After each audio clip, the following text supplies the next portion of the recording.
ओके देख के मन पूरा पार्टी वाला खुश हो, पता नहीं था बात का।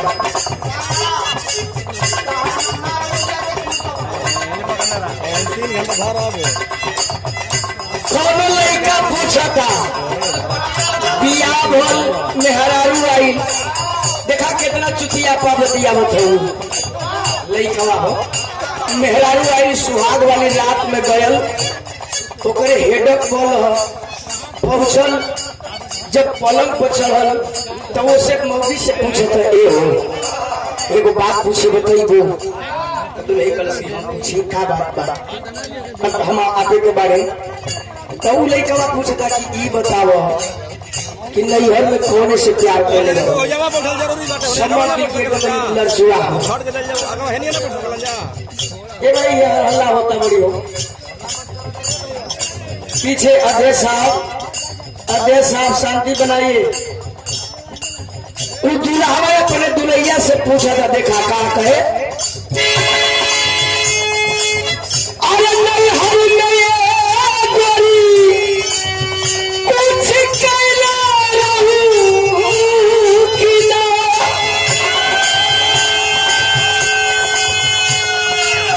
कौन यार से प्यार के मोहरी। हेलो ठीक है भैया, मैंने मतलब कुल हो गए ना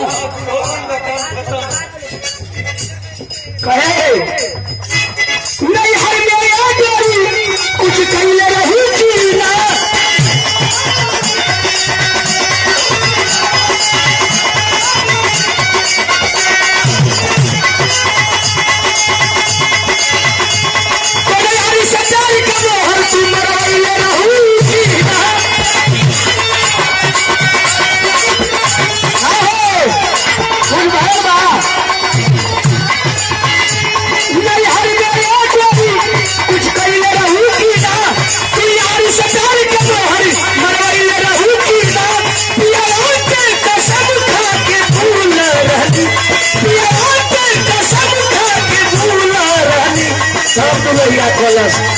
जाए तो हम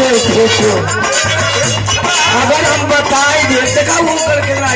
पूछे वाली बात है, अगर बता दे ही अगर मेरा कह दे कि हाँ कुछ गड़बड़ हमारे नैहर में भयल अब तो सार जिंदगी भर हेडके में बीतई हो तो खल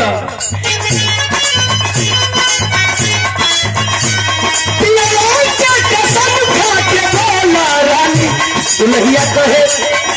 हम कुआरे में गलती का कैले बनी, हम कुआरे में गलती का कैले बनी, बाकी एक बेरी हो बाकी एक बेरी हो बाकी एक बेरी वही मेरी हो गई बा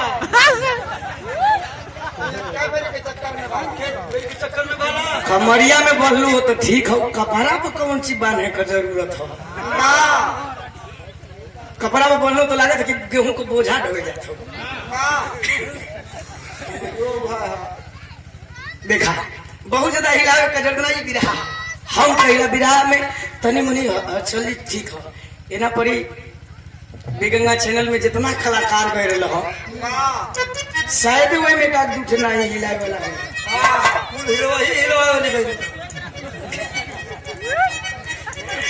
तो